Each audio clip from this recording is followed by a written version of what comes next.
యుధిష్ఠిర వార్త ప్రేక్షకులందరూ నమస్కారం. నేను మీ రమేష్ పోతరాజు. ఇవాళ మనం ప్రధాన దినపత్రికలు చర్చించట్లేదు, ఎందుకంటే మరికొద్దిసేపట్లో విద్యుత్ అంతరాయం కలగబోతుంది సిద్దిపేటలో. సిద్దిపేట మున్సిపల్ పరిధిలో ఉదయం 10 గంటల నుంచి మధ్యాహ్నం 2 గంటల వరకు కరెంట్ ఉండట్లేదు. ఏదో సబ్స్టేషన్లో మెయింటెనెన్స్ ఉందట. ఇక ఈ మెయింటెనెన్స్తో పాటు మన సిద్దిపేట ప్రజలందరికీ ఒకటి అనుభవం ఏంటంటే, ఈ చెట్లు కట్ చేసినప్పుడల్లా కరెంట్ పోతుంది. ఏ ఏరియాలు ఉంటే ఆ ఏరియాలో. ఈ చెట్ల గురించి ఒకసారి మన తెలంగాణ సమాజాన్ని అందరికీ చెప్తాం. మా సిద్దిపేటలో ఏమవుతుందంటే, కరెంట్ వైర్ల కిందనే చెట్లు పెడతారు. అవి బాగా ఏపుగా పెరిగే చెట్లు పెడతారు. అవి దగ్గర దాకా వంగనే కట్ చేస్తారు. సిద్దిపేట మున్సిపాలిటీకి ఇది ఒక భారం, అదనపు ఖర్చు, అదనపు పని. మా మున్సిపాలిటీ వాళ్ళు పని చేస్తూనే ఉండాలి. మా చెట్లు కడి చేస్తూనే ఉండాలి. అవి పెరగాలి, కడియాలి, పెరగాలి, కడియాలి. మరి ఇదంతా దుకాణం ఎందుకు? ఒక్కరు కూడా మరి మేధావులు వాళ్ళు ఉన్నారో, ఆలోచనలు ఐడియాస్ ఇచ్చే వాళ్ళు ఉన్నారో లేదో తెలియదు. కానీ అంత ఎత్తు కాకుండా తక్కువ ఎత్తులో పెరిగే చెట్లు మొక్కలే దొరకట్లేదా? చూడ్డానికి అందంగా కనబడే మొక్కలు దొరకట్లేదా? మరి ఇన్ని మొక్కలు సృష్టిస్తారు. ఆ అడ్డమైన కోనకార్పస ఏదో అనిగాల పడతారు కదా, ఆ చెట్లు విపరీతంగా సిద్దిపేటలో ఎక్కడ పడితే అక్కడ డివైడర్ల మీద, రోడ్లకు ఇరువైపులా ఆ చెట్లు అశోకుని నాటించినట్టు నాటించారు. ఆ నాటియాలి, కడియాలి. ఈ ముచ్చట గురించి టైం వేస్ట్ ఎక్కువసేపు వద్దు, కానీ అది మారరు. ఆ వైర్ల కింద చెట్లు పెట్టుకుని మానరు, అది కొట్టేసి మానరు. ఇక పవర్ పాలిటిక్స్ 2 రోజుల అసెంబ్లీ ఎంత బీభత్సంగా జరిగిందో చూసినాం కదా. మొదటి రోజు అయితే ఈ ఆర్థిక వ్యవస్థకు సంబంధించిన శ్వేతపత్రం రిలీజ్ చేసిన దాని మీద పెద్ద రసాపా జరిగింది. ఎన్ని వేల కోట్ల అప్పునే కూడా మనం వినిపించే ప్రయత్నం చేసింది సర్కార్. అయితే నిన్నటి రోజు మాత్రం మొత్తం పవర్ పాలిటిక్సే జరిగినాయి. ఇది కూడా ట్రిక్స్ అనుకోవచ్చు, ఎందుకంటే మరి దీంట్లో కూడా బకాయిలు ఎంత ఉన్నాయి, అసలు నిజాలు ఏంది, అబద్ధాలు ఏంది తర్వాత విషయం పక్కన పెడితే, టీఎస్ విద్యుత్ శాఖపై శ్వేతపత్రం విడుదల చేశారు బట్టి విక్రమార్క గారు, మన డిప్యూటీ సీఎం గారు. ఇక దీంట్లో హైలైట్గా పాయింట్స్ కొన్ని చెప్పుకున్నట్లయితే, కోమటిరెడ్డి వెంకటరెడ్డి ఫైర్. ఏమైందంటే, మీ బాబామ్మర్ల కొట్లాడ నాకు ఎరకలేదా అన్న డైరెక్ట్, మొత్తం గాలి తీసి పడేసిండు. మీ బాబామ్మర్ల కొట్లాడ గురించి నాకు చెప్పమంటావా అని. ఎందుకంటే మా కాంగ్రెస్లో గతంలో ఉన్న కొట్లాటలను ఇప్పుడు తీసుకొచ్చి మంచి సక్రమంగా నడుస్తున్న ప్రభుత్వంలో చిచ్చు పెట్టే ప్రయత్నం చేయడం, మా బట్టి, మా వెంకన్న, మా కోమటిరెడ్డి వెంకన్న అనుకుంటా మమ్మల్ని విడదీసే ప్రయత్నం చేస్తారు కదా. అవి మా గతంలో అయిపోయినాయి. ఇప్పుడు మంచిగా పర్ఫెక్ట్గా ప్రభుత్వాన్ని ఏర్పడేసినా ఇప్పుడు ఎందుకు చిచ్చులు పెడుతున్నారు అనే కోణంలో కోమటిరెడ్డి వెంకటరెడ్డి మీ బాబా అమ్మర్ల పంచాయతీ నాకెరకలా అని చెప్పేసి గాలి తీసాడు. ఇక next Revanth Reddy counter to అక్బరుద్దీన్కి సంబంధించి చాలానే రసాభాస నడిచింది. అక్బరుద్దీన్ ఓవైసీ మీకు రిజర్వేషన్, రేవంత్ రెడ్డి మాట్లాడుకుంటా మీకు రిజర్వేషన్లు ఇచ్చింది మేమే, మీకు రిజర్వేషన్లు ఇస్తామని చెప్పేసి మోసం చేసింది ఈ బీఆర్ఎస్ పార్టీ. మిమ్మల్ని ఇంత దోకా చేసిన పార్టీని మీరు ఇంకా వాళ్ళ తరఫున వకాలత ఎందుకు తీసుకుంటారు, వాళ్ళు ఎందుకు కాపాడే ప్రయత్నం చేస్తారు ఇంత ఇబ్బంది పెడుతుంటే. చాలా రాష్ట్రాల్లో ముఖ్యమంత్రులు చేసిన ఘనత మాది, ఎన్నో పదవులు ఇచ్చిన ఘనత మాది.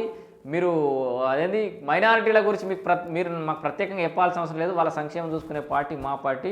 మీరు ఒక పార్టీ ప్రతినిధిగానే చూస్తాం మిమ్మల్ని, ఒక అందరు ఎమ్మెల్యేలో మిమ్మల్ని ఒక ఎమ్మెల్యేగా చూస్తాం తప్పితే ముస్లింలకు ప్రతినిధిగా మేమేం చూడట్లేదు. ముస్లింలను ఎట్లా చూసుకోవాలో బాధ్యత మాకెరికే. ఆఖరికి మీకు ఓట్లు కూడా హిందువులు కూడా ఓట్లు వేసారు కదా మీకు అని చెప్పేసి గట్టిగానే మాట్లాడే ప్రయత్నం చేసిండు. ఇక తర్వాత కరెంటు బిల్ల బకాయిల గురించి మాత్రం ఎక్సలెంట్ చెప్పుకోవాలి. దీనినే మనం ఒక షార్ట్ వీడియో చేసినాం. కానీ సిద్దిపేట సింగిడితే మించిన రంగుల కోట అని చెప్పేసి మొత్తం కథలు చెప్పుకుంటాం. కానీ ఆ రంగుల కోట వెనకాల వేరే రంగుల ప్రపంచం ఉంది, కొంత చీకటి కోణం ఉంది అని చెప్పేసి యుధిష్ఠిర వార్త చాలా రోజులు చెప్పుకుంటూ వచ్చింది కదా. అన్నిటికీ ఆదర్శం తెలంగాణ, దేశానికి ఆదర్శం సిద్దిపేట, మన తెలంగాణ రాష్ట్రానికి ఆదర్శం అని మస్తు ఊదర కొట్టేటోళ్ళు. కానీ సిద్దిపేట వెనకాల ఎన్ని భూ కబ్జాలు జరుగుతున్నాయి, గ్రామ పంచాయతీ దగ్గరలో ఎన్ని అవకతవకలు జరుగుతున్నాయి, ఇట్లా చాలా ముచ్చలు చెప్పుకుంటూ వచ్చినాం కదా. ఇప్పుడు విద్యుత్ బకాయిల్లో తెలంగాణ రాష్ట్రంలో సిద్దిపేట నెంబర్ 1గా నిలిచింది. ఇక చూడరు ఇప్పుడు దీన్ని ఎట్లా డిపెండ్ చేసుకోరు సోషల్ మీడియా వారియర్స్. ఏమైంది, కరెంటు బిల్లులు మొండి బకాయిలల్లా Siddipet number 1 with 61.37%. And next Gajwel 50.29%. ఇక నెక్స్ట్ హైదరాబాద్ సౌత్ 43% తోటి 3వ స్థానంలో ఉంది. ఈ 1, 2, 3 స్థానంలో వాస్తవానికి ఒక పెద్ద మేధావులనే చెప్పొచ్చు. ఈయన ఒక పెద్ద స్థాయి నాయకుడు, మాజీ మంత్రి, ప్రస్తుత ఎమ్మెల్యే హరీష్ రావు గారిని ఇది ఒక ప్రాంతం ఉంది. గజ్వేల్ కేసీఆర్ గారి ప్రాంతం. ఇంకో పార్టీకి కీలకమైనటువంటి అక్బరుద్దీన్ ఓవైసీకి సంబంధించిన ప్రాంతం. ఇక రేవంత్ రెడ్డి ఈ బకాయిలు మరి ఒక్కరైనా ముందరికి వచ్చి కరెంటు బిల్లు కట్టిస్తాం సక్రమంగా, ప్రభుత్వాన్ని సర్కారు ముందరకు నడిచేటట్టు చూస్తామని చెప్పేసి ఎందుకంటలేరు అన్నాడు. ఇక్కడ రేవంత్ రెడ్డి గారి విషయంలో మరి సగం ఎందుకు రేవంత్ రెడ్డి గారిని కూడా మేము అడుగుతున్నాం. మీరు ధైర్యం చేశారు ఇప్పటిదాకా ఏ ముఖ్యమంత్రి, ఏ ఎమ్మెల్యే ఏం ధైర్యం చేసిరు మా హైదరాబాద్ ఏరియాలో ఎక్కడైతే బకాయిలు ఉన్నాయని చెప్పేసి బయట తీసుకొచ్చారు కరెక్టే. బయట తీసుకొచ్చినా ఖచ్చితంగా కక్కిస్తాం, కట్టిపిస్తాం, ఆ బకాయిలు వసూలు చేస్తామని చెప్పేసి కొంచెం ధైర్యంగా చెప్తే ఇంకా బాగుండేది. చేస్తారని అనుకుంటున్నా. ఎందుకంటే విద్యుత్ బకాయిలు ఆ ఏరియాలో ఎంతగానో ఉన్నాయో, రాష్ట్రం మొత్తం ఎంత చర్చ చేసుకుంటుందో రాష్ట్ర ప్రజలందరికీ తెలుసు. పార్టీతో సంబంధం లేకుండా చాలామంది మనం చర్చించుకుంటాం. అక్కడ బకాయిలు వసూలు చేస్తే నువ్వు కింగిపోయిగా. ఇక ఇవన్నీ ఇక సిద్దిపేటలో మరి వీళ్ళందరికీ ఈ బకాయిలు వసూలు చేసే బాధ్యత ఆయా వాళ్ళకే ఇస్తాం, ఆ ఎమ్మెల్యేలకి ఇస్తామని చెప్పేసి కూడా రేవంత్ రెడ్డి అన్నాడు. మరి ఒక్క పిలుపు ఇస్తే సిద్దిపేటలో అందరూ ఇట్లా పరిగెత్తుకుంటూ అన్ని పనులు చేస్తారు కదా, మరి ఈ బకాయిలు కూడా వసూలు చేయాలి. ఇక ఓవరాల్గా ఇవి కొన్ని ముఖ్యమైన అంశాలు మాట్లాడుకుందామని చెప్పేసి మనం ఈరోజు వీడియో చేస్తున్నాం. ఎందుకంటే మరికొద్ది సేపట్లో అది సబ్స్టేషన్ మెయింటెనెన్స్ కారణంగా విద్యుత్ పోతుంది. ఇక ఇక్కడ రైతులందరికీ కానీ విద్యార్థులకు కానీ మీకు ఎవరికైనా నాలెడ్జ్ ఉన్న వాళ్ళకి ఈ వీడియో చూస్తున్న వాళ్ళందరికీ ఒక ప్రశ్న. 24 గంటల ఉచిత విద్యుత్ అనేది గత ప్రభుత్వంలో వచ్చిందా?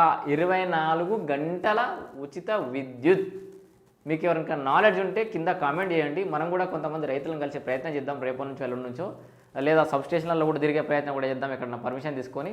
ఎందుకంటే మరి నిజంగానే చెప్పుకుంటున్నట్టుగా మరి ప్రచారం చేసుకున్నట్టుగా 24 గంటల కరెంట్ ఇచ్చినామని వాళ్ళు అంటారు, ఇయ్యలేదని చెప్పేసి వీళ్ళు అంటారు. ఏందో మనమే ప్రత్యక్షంగా తెలుసుకునే ప్రయత్నం చేద్దాం.